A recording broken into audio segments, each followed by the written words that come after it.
사순절 동안에 히브리서 묵상하고 있습니다. 주일 강해는 사순절 저녁 묵상은 부활절 직전까지 하겠지만 주일 강해는 히브리서 오늘 마지막입니다. 다음 주일은 종려주일 복음서 본문으로 말씀 전하겠습니다. 히브리서 마지막 부분 3장 11장, 12장, 13장은 참 유명한 장들이기도 하고요, 귀한 근면들이 많습니다. 11장은 믿음은 바라는 것들의 실상이요 라고 시작하고, 13장은 형제 사랑하기를 계속하고 라고 시작합니다. 12장에는 무슨 내용이 나올까요? 믿음, 소망, 사랑. 우리 입에 붙었죠? 예, 그대로입니다. 많은 학자들이 히브리서 11장부터 13장을 믿음, 소망, 사랑으로 보면 좋겠다 제안을 합니다. 물론 히브리서를 쓰는 저자가 이 구조를 의도하고 썼는지는 모르겠습니다. 그러나 내용을 잘 보면 그대로 믿음, 소망, 사랑인 것을 알 수 있습니다. 기억하기도 좋고요. 사실은 11장 믿음장에서도 그리고 히브리서 전체에서도 장차 올 일, 이 소망은 아주 중요한 중심을 이루고 있습니다. 11장에서 믿음은 바라는 것들의 실상이라 그랬잖아요. 믿음 안에 이미 대부분의 내용은 소망으로 가득 차 있는 겁니다. 11장에 나오는, 믿음장에 나오는 믿음으로 살다 간 사람은 모두 하나님의 약속을 받고 그 약속이 이루어질 성취를 바라보고 소망 가운데 살았던 사람들이었습니다. 대표적으로 요셉, 여러분 아시죠? 이집트 세계적인 대국의 총리가 되었던 사람. 이 요셉의 삶을 한마디로 정리한다면, 요셉, 그분 참 훌륭한 믿음의 어른이야 한다면 뭘 말할 수 있겠습니까? 총리 되었던 것, 수많은 사람들을 기아에서 구하고 먹여 살린 것, 탁월한 경제 정책 시행한 것, 뉴딜 정책, 비교도 안 되는 정말 탁월한 경제 정책이었습니다. 혹은 유혹을 거절한 것, 뭘까요? 11장 22절 함께 읽습니다.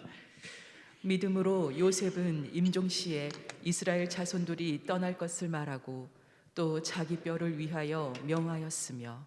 아멘. 믿음이란 관점에서 요셉을 인생을 정리한 말 딱 한마디, 이 한 문장입니다.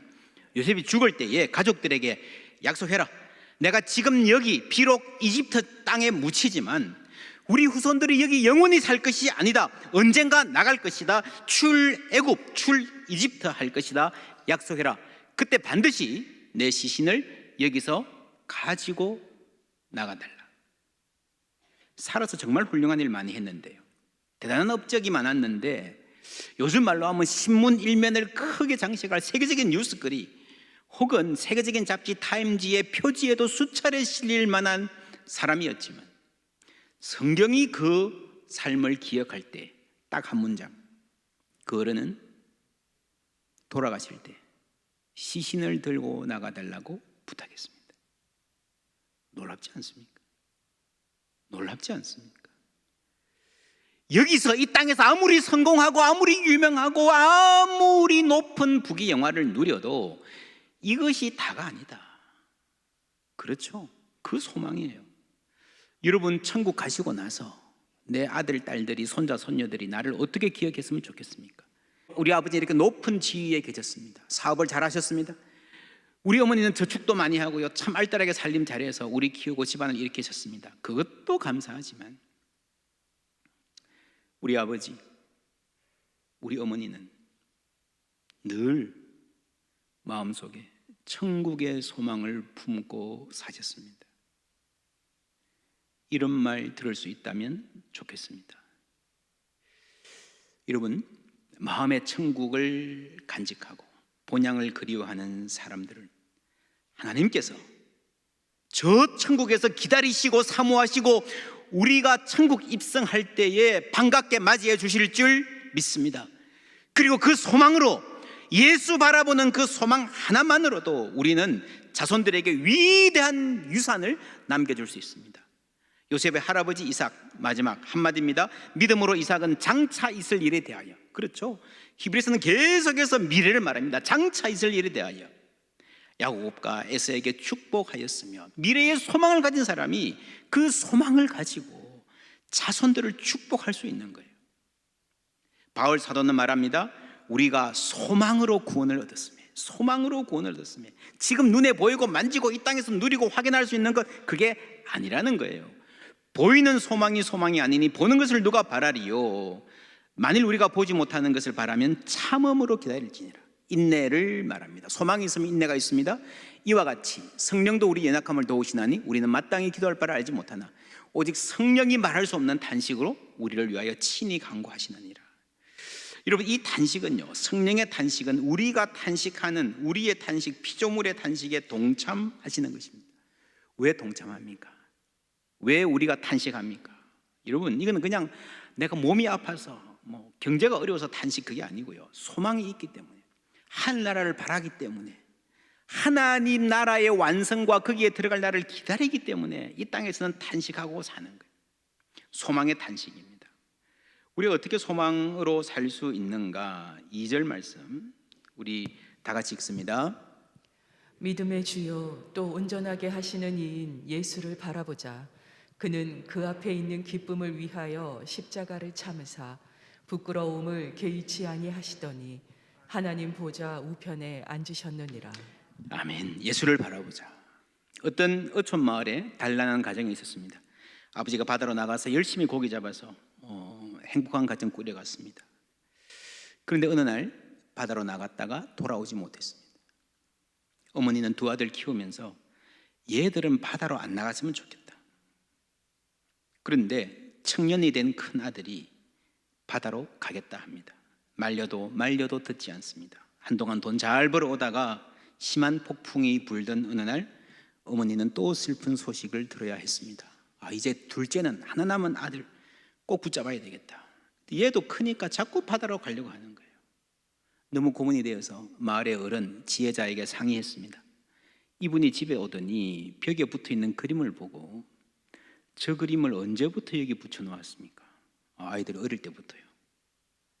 보니까 돛에 바람을 가득 아는 배가 햇볕을 받고 바다로, 그 은빛 부서지는 그 바다로 출항하는 멋진 그림이 붙어 있는 거예요. 저 그림 바꾸십시오. 평화로운 농촌의 단란한 가족의 그림으로 바꾸어 나왔습니다.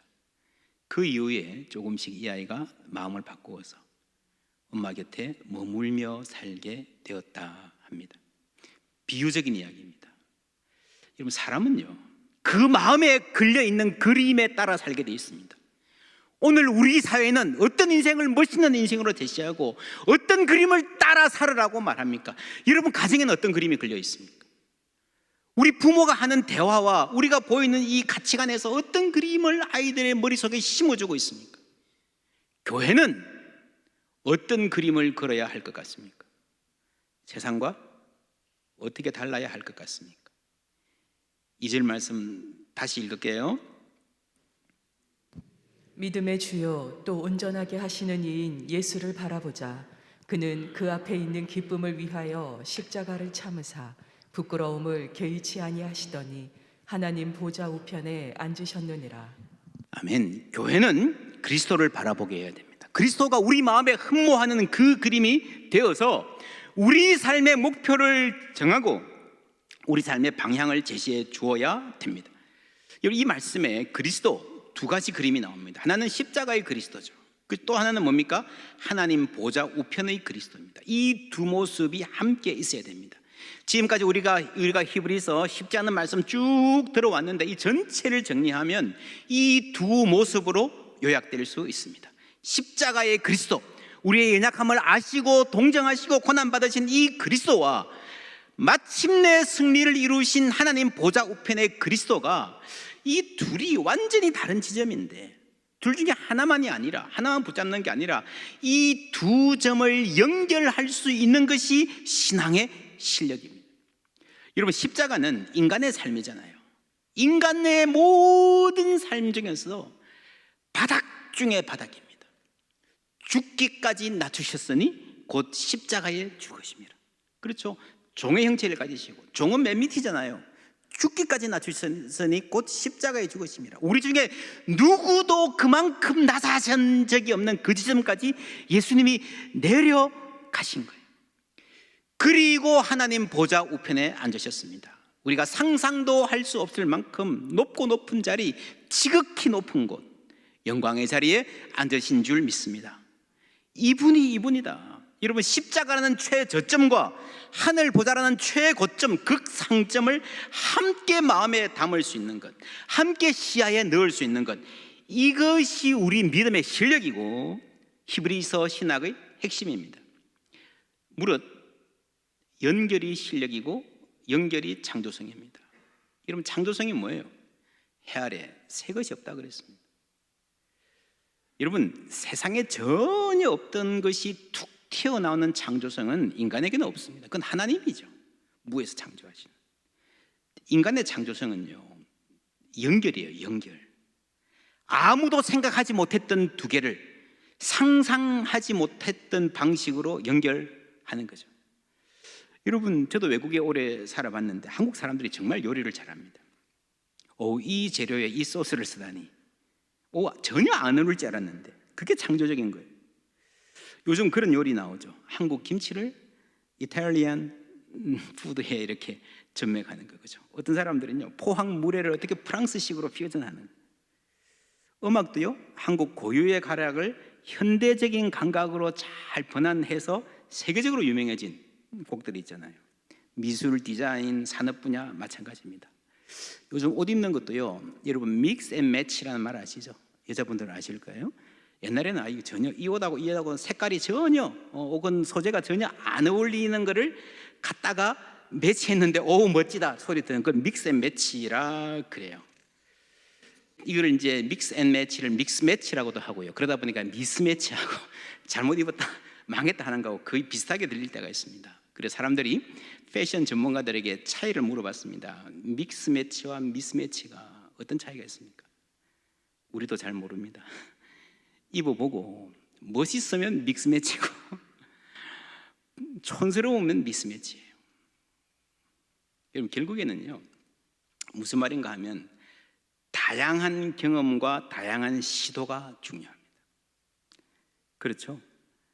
뭔가 새로운 것을 개발하려면요, 엉뚱발랄할 수 있는 여유가 필요해요.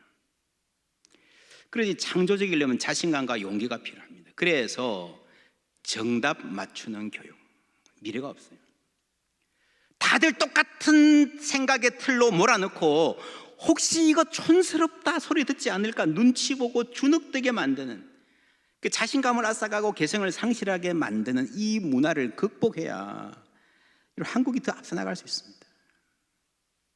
우리 눈에 별로 상관없어 보이는 둘을 과감하게 창조적으로 연결할 수 있는 실력이 중요하다 하면요, 여러분, 성경의 이야기가 사람을 얼마나 창조적으로 바꿀 수 있는가 들여다보면 놀랍습니다.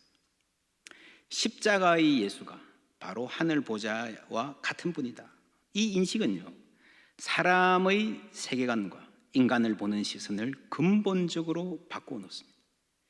예수님은 가장 낮은 곳에서 가장 높은 곳까지 포괄하는 분입니다. 그건 멀지 않네. 인간의 어떤 차이도 극복 불가능한 게 아니네라고 생각할 수 있죠. 그렇죠? 그래서 무릇 예수님을 아는 사람은요, 이 생각과 마음이 폭이 넓어질 수밖에 없습니다. 히브리서라는 성경은 사상적으로 언어적으로 굉장히 유대적, 히브리적입니다. 유대의 제사 전통 아주 상세히 이런 것까지 말해야 되냐, 아주 상세히 파고 들어가잖아요. 이름도 히브리서예요. 그런데 놀랍게도 이 성경이요, 플라톤의 방법을 가져다 어요. 그렇죠? 여러분, 옛날에 그런 말 들어보셨죠? 서양 사상 전체의 두 기둥이 헤브라이즘과 헬레니즘입니다.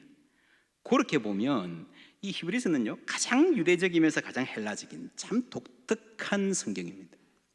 사상적으로 언어적으로 폭이 굉장히 넓은 거예요. 두 세계가 만나는 겁니다.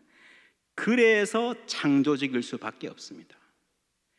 유대적인 입장에서 보면요, 땅에 있는 성전의 지성소 그거 왔다 갔다 하는 거예요. 그게 아니라 땅과 하늘 전체의 관계를 예수님이 새롭게 하셨다라고 소개하는 거예요. 우리 주님은 이미 하늘과 땅의 모든 권세를 가지신 주권자이신 줄 믿습니다. 이 예수를 알고 배워갈 때에 우리는 견고한 소망의 사람이 될 수 있는 거예요. 히브리서가 말하는 소망은 어떤 소망인가? 좋은 일만 있을 것이다? 꽃길만 걸을 것이다? 아니죠. 힘든 일 있어도 다 견딜 수 있을 거야, 너 해낼 수 있을 거야, 괜찮아, 그것도 아닙니다. 3절 말씀 함께 읽습니다. 너희가 피곤하여 낙심하지 않기 위하여 죄인들이 이같이 자기에게 거역한 일을 참으신 일을 생각하라. 아멘. 피곤할 것이다, 힘들 것이다, 낙심하고 포기하고 싶은 순간, 어쩌면 죽고 싶어지는 순간이 올 것이다. 나는 여기까지인가 봐요. 그렇게 주저앉지 않고 끝까지 인내하는 힘을 말하고 있습니다. 이 인내는 어떤 인내인가? 이러므로 우리에게 구름같이 둘러싼 허다한 정인들이 있으니 모든 무거운 것과 얽매이기 쉬운 죄를 벗어버리고 인내로서 우리 앞에 당한 뭘 하라고요? 경주를 하며 머릿속에 그려보세요. 어떤 인내를 말하는지. 그냥 서서 그냥 죽여라 하고 그냥 버티는 인내가 아니에요. 끝까지 경주하는, 달려가는 인내입니다. 죄와 싸우고 투쟁하는, 분투하는, 승리를 향해서 나아가는 인내입니다. 이 인내가 어디서 옵니까? 우리에게 위로가 필요합니다. 그러나 여러분, 위로만으로 끝까지 지치지 않고 달려가는 인내를 만들어낼 수 없습니다.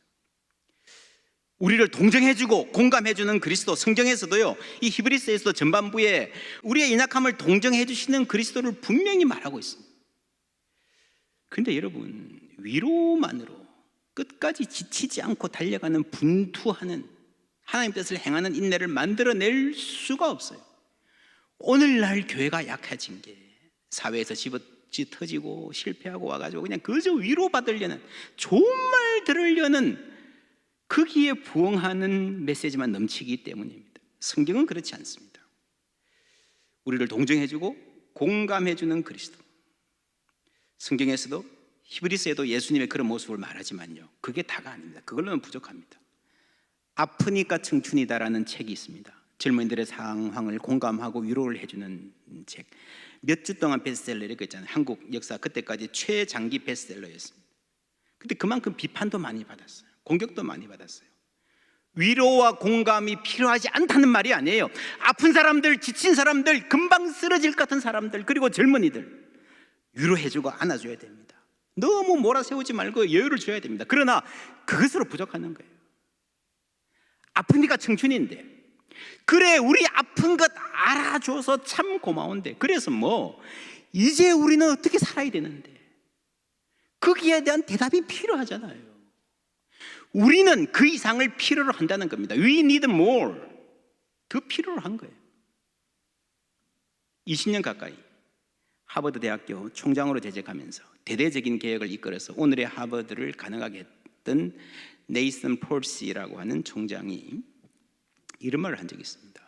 청년들의 마음을 움직일 수 있는 것, 흔들 수 있는 깃발, 변하지 않는 신념, 따를 수 있는 지도자, 평생을 함께 할 수 있는 친구, 함께 부를 수 있는 노래. 여러분, 어디서 찾겠습니까? 오늘날 따를 수 있는 지도자가 있습니까?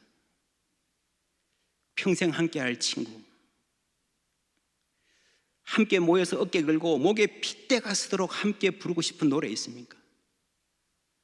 다 이어폰 꽂고 자기 원하는 노래만 듣잖아요. 취향이 다 다르잖아요. 뭘 같이 불러? 그냥 촌스럽게 그냥 자기 좋아하는 거 하지. 어디서 찾겠습니까? 저는 아무리 생각해도 그 가능성은 교회밖에 없다고 생각합니다. 예수 같은 친구 없어요. 그리고 그 믿음 안에서 우리는 평생 신뢰하고 함께 갈 수 있는, 정말 함께하는 가치에 무엇이라도 걸 수 있는 진정한 우정 만들어 갈 수 있습니다. 따를 수 있는 지도자 이 시대에 어디 있습니까? 여러분, 신문에 이름 나는 유명한 사람들은 이름 대부분요, 정말 시대가 이상해요. 유명한 사람들일수록 사람들이 다 고개를 돌려요. 실증을 내요.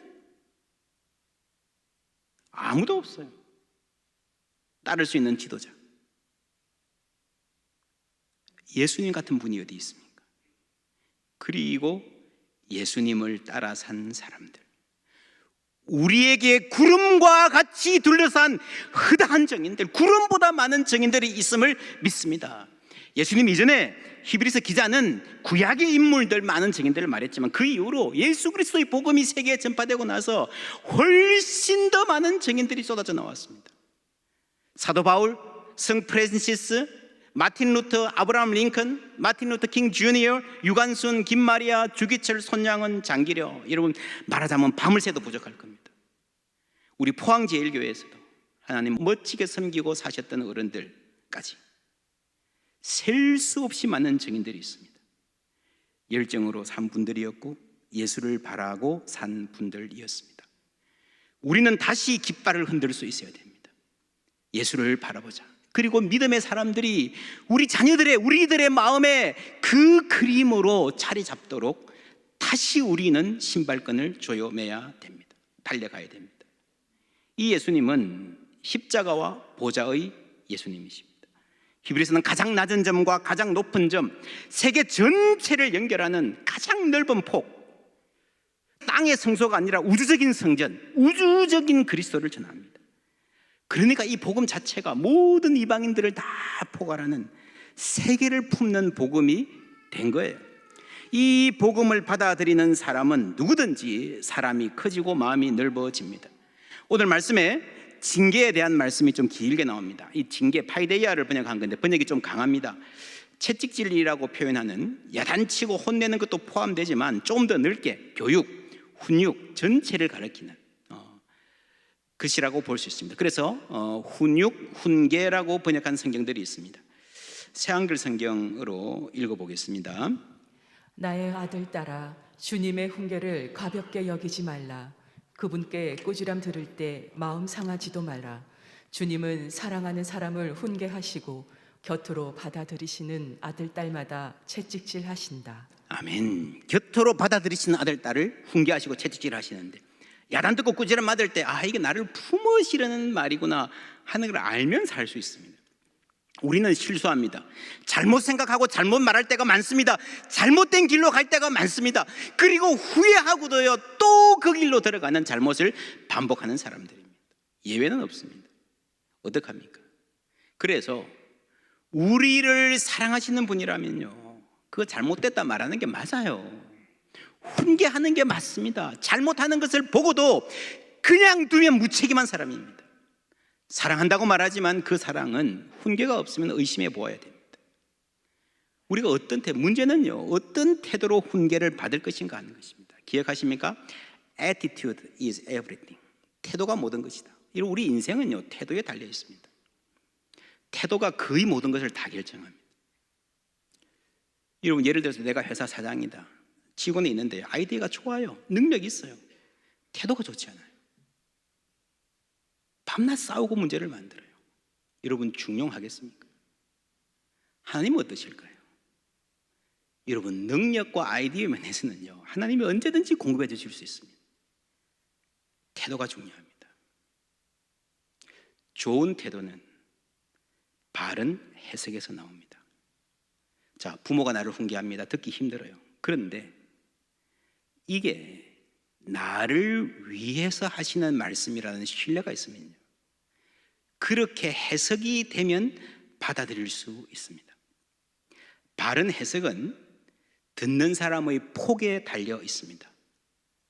이것까지는 이해가 되지만 그거는 도저히 내가 수용 못하겠습니다. 이해 안 돼요. 그러잖아요 우리가. 그게 무슨 말인가 하면 내 이해의 폭을 벗어난다는 말이에요. 하나님과의 관계도 마찬가지입니다. 하나님 왜 나를 이렇게 힘들게 하십니까? 내가 하나님 웬만한 거는 봐드리려 그랬는데 아무리 잘 봐주려 그래도 이거는 못 참습니다. 여기까지입니다. 여기까지. 그러잖아요 우리가. 뭐가 문제입니까? 둘 중에 하나입니다. 하나님이 너무 나가신 거든지 아니면 내 이해의 폭이 너무 좁든지. 우리가 낙심하는 이유는요 간단해요. 내 이해의 폭 안에 하나님이 하시는 일이 들어오지 않아서 그렇습니다.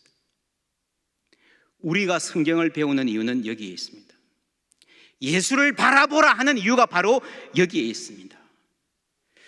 예수를 바라보라 그러면 많은 의문들이 생깁니다. 특별히 예수 안 믿는 사람들이요, 비신앙인들이 그런 말을 합니다. 야, 너희는 맨날 예수만 바라보고 세상 일에는 책임지지 않냐? 바울도 내가 십자가에 못 박힌 그리스도 외에는 아무것도 알지 아니하기로 작정했다 그랬습니다. 이 말이 세상 일이 어떻게 되든 나는 교회만 열심히 다니면 되고 예배만 잘 드리면 된다는 말이 아닙니다. 그런 찬송이 있죠. 세상 등지고 십자가 보내. 이 말도 세상 모든 일에 신경을 꺼야 신앙생활 제대로 하는 거라는 말이 아니에요.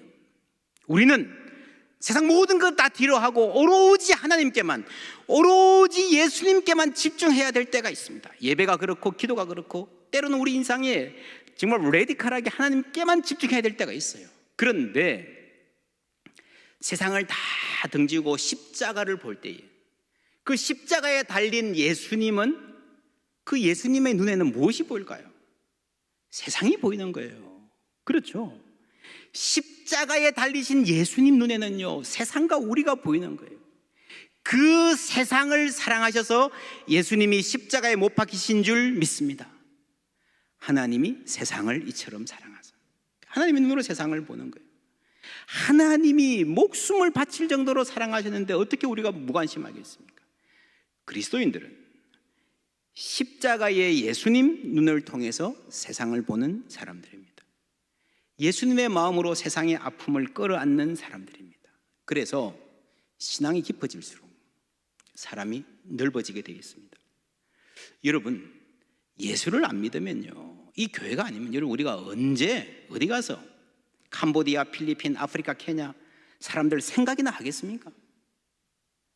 우리 교회는 이 러비의 미션홀을 만들었잖아요. 오고 가면서 세계 곳곳의 소식들, 여러분, 철을 따라 바꾸고 있습니다.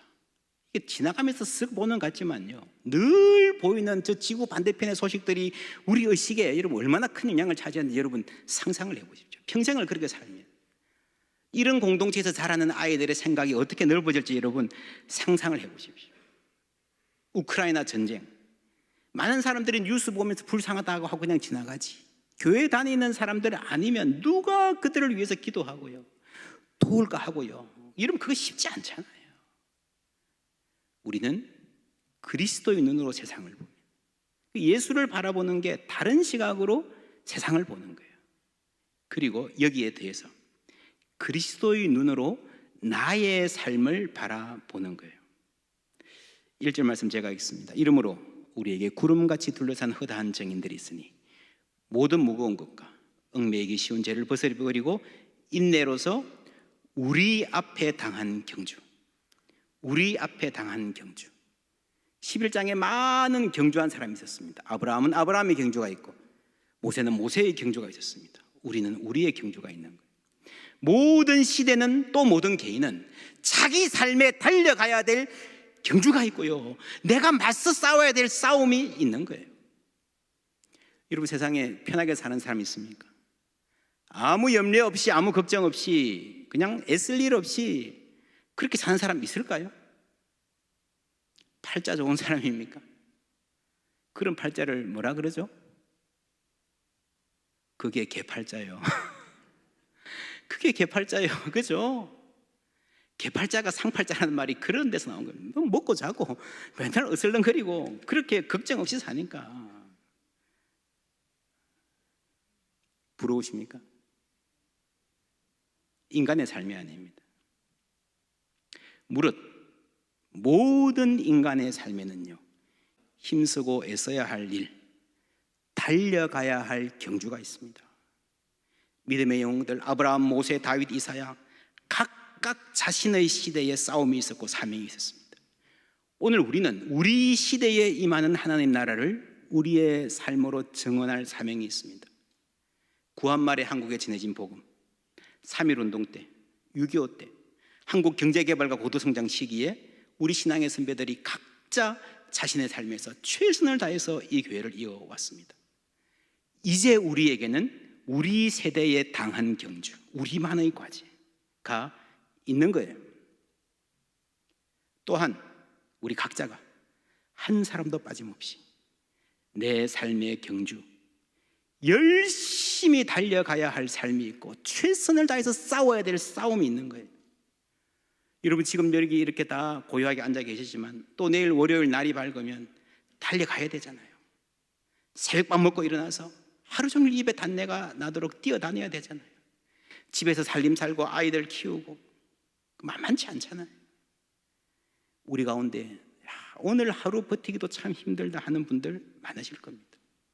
병원에서 병마와 싸우고 또 이런저런 자리에서 외로움과 싸워야 되는 자리들, 그것도 싸움이고 달려가는 길이에요. 주님 뜻대로 살고 은혜로 하루를 살아내고 그 믿음으로 자녀들을 축복하는 것도 사명인 줄 믿습니다. 이게 그냥 버티는 게 아니에요. 달려가는 거예요. 내 삶을 통해서 하나님의 뜻이 이루어져 가는 것입니다.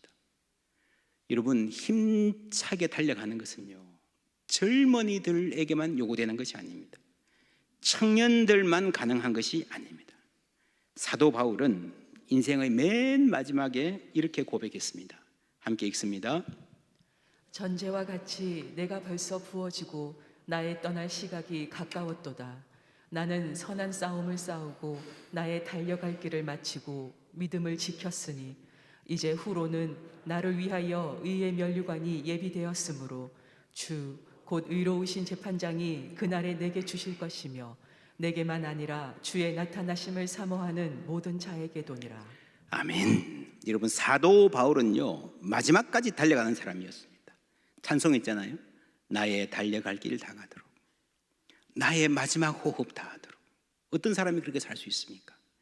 주의 나타나심을 사모하는 사람, 예수 바라보고 사는 소망의 사람인 줄 믿습니다. 여러분, 인생의 전성기가 언제였습니까? 내가 현직에 있을 때? 내가 건강할 때? 내가 돈 잘 벌 때? 아니에요. 우리 인생 최고의 영광은 우리가 이 인생 마치고 하나님 앞에 섰을 때, 그것이 최고의 영광이고 최고의 전성기인 줄 믿습니다. 그걸 모르니까요, 그 소망이 약하니까요, 자꾸 옛날 이야기만 하는 거예요. 내가 왕년에였다. 과거에 묻혀 사는 거예요. 과거에 묻혀 사는 사람이 아니라 미래의 희망을 보고 사는 사람 되기를 주님의 이름으로 축원합니다. 내가 영광의 주님 바라보니 앞길 환하게 보이도다. 할렐루야. 주님 바라보면 앞길이 환해지는 거예요. 끝까지 그렇게 살 수 있는 거예요. 우리 아버지는, 우리 어머니는, 우리 할아버지는, 우리 할머니는 그 마음속에 늘 천국에 대한 소망을 간직하고 사셨습니다. 이런 기억을 남기시기를 주님의 이름으로 축원합니다. 그렇게 산 분이라면요, 이 땅에 살아가는 오늘도 다를 거예요. 주님 앞에 설 준비를 하고 사는 것입니다. 이 땅에서 성실히 열심히 살되 이 땅의 것에 매이고 집착하지 않을 것입니다. 이웃들을, 친구들을, 가족들을 예수의 눈으로 보고 살 것입니다. 그럴 때에 내가 뭐 특별히 가진 거 없어도 어른의 존재 자체가 자녀들에게 축복이 되는 거예요. 넘어져도 다시 일어나는 힘, 낙심하지 않는 힘, 그 힘으로 살게 될 줄 믿습니다. 끝까지 인내하고 인내의 열매 맺을 것입니다. 믿음의 주요, 온전케 하시는 이 예수 바라보고 사는 사람들이 받을 복인 줄 믿습니다.